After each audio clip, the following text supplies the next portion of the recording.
Le Seigneur soit avec vous. Évangile de Jésus-Christ selon saint Marc. Gloire. En ce temps-là, Jésus s'était assis dans le temple en face de la salle du trésor, et il regardait comment la foule y mettait de l'argent. Beaucoup de riches y mettaient de grosses sommes. Une pauvre veuve s'avança, et elle mit 2 petites pièces de monnaie. Jésus appela ses disciples et il leur déclara « Amen, je vous le dis, cette pauvre veuve a mis dans le trésor plus que tous les autres, car tous ils ont mis sur leur superflu, mais elle a pris sur son indigence. Elle a mis tout ce qu'elle possédait, tout ce qu'elle avait pour vivre. » Acclamons la parole de Dieu.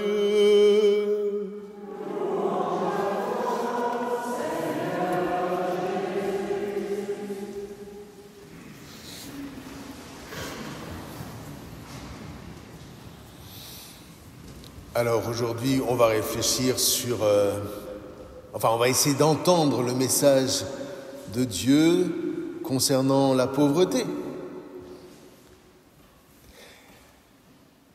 Entre la veuve du livre des rois et la veuve de l'évangile, il y a une différence.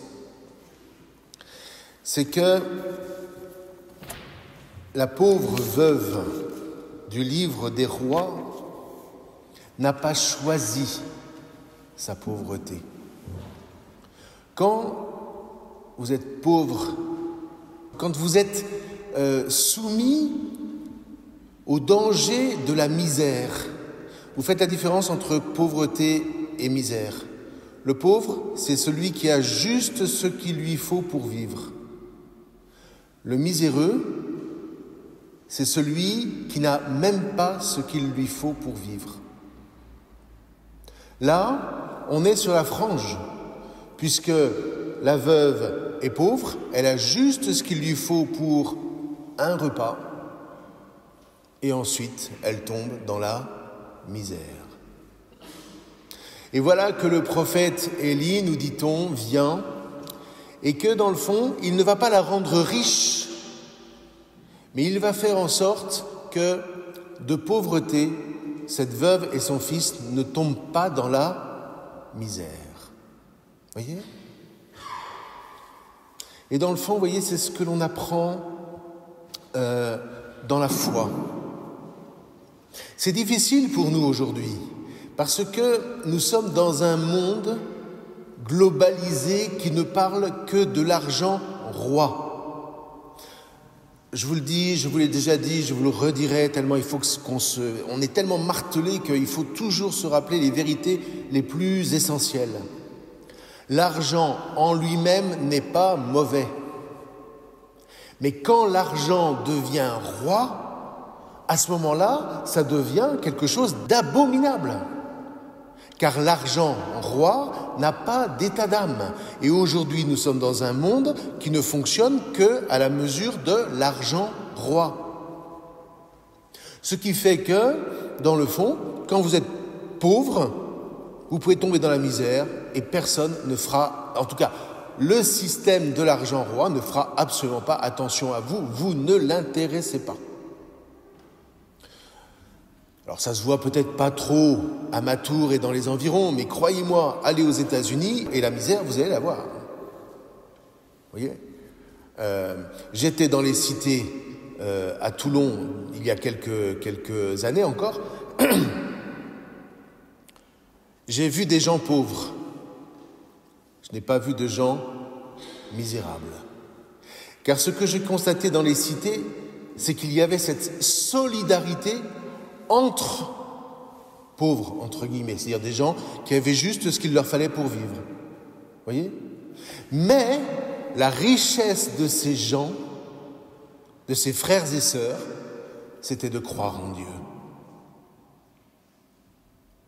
Si on ne met pas Dieu au fondement de son existence, À ce moment-là, on se livrera à l'argent roi. Et là, soit vous gagnez, soit vous perdez, il n'y a pas d'entre-deux. Ce que j'ai appris dans les cités à Toulon, et ce que j'apprends en vous visitant les uns les autres, c'est d'entendre des histoires où Dieu est à la première place, alors que ni vous ni moi ne sommes très riches, pécuniairement parlant. Mais là, on a un message vraiment à donner aux plus jeunes. Parce que alors, les plus jeunes, vous allez être matraqués, hein. Intelligence artificielle, tout ça, voilà. Il y a certainement du très beau là-dedans, mais quand l'intelligence artificielle est au service de l'argent roi, ça va devenir quand même drôlement dur, hein. Et nous, les anciens, on a, parce que moi j'ai les cheveux blancs, donc je considère que je fais partie des anciens. Nous, les anciens, on a à dire, mais ce chemin qui consiste à consentir à une certaine pauvreté, consentir, c'est-à-dire à ne pas courir après l'argent, à ne pas courir pour gratter millionnaire ou je sais pas quoi, parce que ça encore c'est le système, mais revenir aux choses essentielles, ne pas mettre toute sa vie dans son portable. Alors ça, parce que le jour où vous avez quelqu'un, et c'est arrivé à Cluny il y a 3 jours, où le portable tombe, vous n'en apercevez pas et vous roulez dessus, eh bien vous avez roulé sur toute votre vie. Et vous n'avez plus rien. Vous n'avez plus d'adresse, vous n'avez plus de contact, vous n'avez plus rien, vous n'avez plus de... Mais la vie, c'est pas le portable. La vie, c'est ce que je porte à l'intérieur de moi. Et c'est ce que la veuve du temple va nous apprendre. Car elle est pauvre, elle n'est pas misérable. Elle est pauvre. Et regardez, elle a mis Dieu à la première place. Les grands saints disaient tous « Dieu premier servi ». Et ce que nous montre l'Évangile, parce que vous savez, l'Évangile et toute la Bible, c'est un foyer anthropologique extraordinaire. C'est que plus vous avez de l'argent et plus l'argent est roi dans nos vies, plus on est pingre.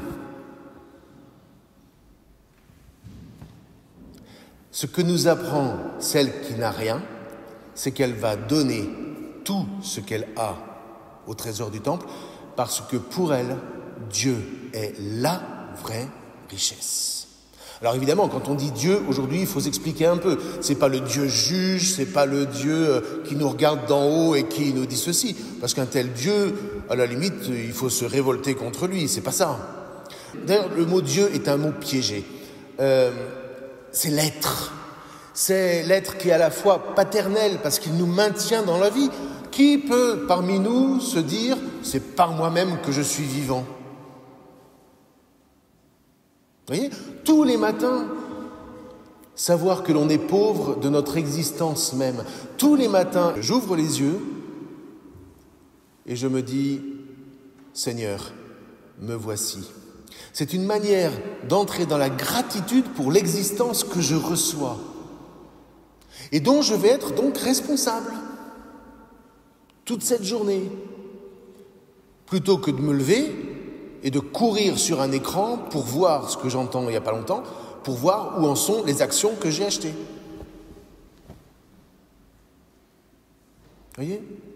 Puis alors, si on va jusqu'au bout, et moi, j'avoue que ça me tire vers le haut, vous voyez, ça me fait grandir, c'est de regarder le Christ Jésus. Alors, l'épître aux Hébreux est une lettre un peu difficile à entendre, à en comprendre.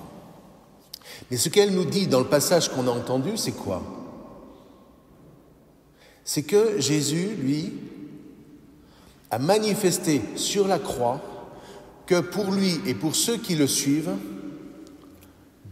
définitivement, l'argent ne sera jamais le maître. Vous vous souvenez, Pilate ? Alors, tu es roi ? Sous-entendu, tu es roi comme César ?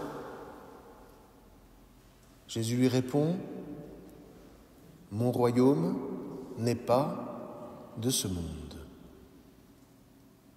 Voilà. Ceux qui veulent me suivre, qu'ils renoncent à l'argent roi. Et à ce moment-là, vous allez voir que dans vos vies, vous allez faire une expérience de liberté impressionnante. Une paix va s'installer en vous, car l'argent roi, c'est quelque chose qui nous perturbe énormément.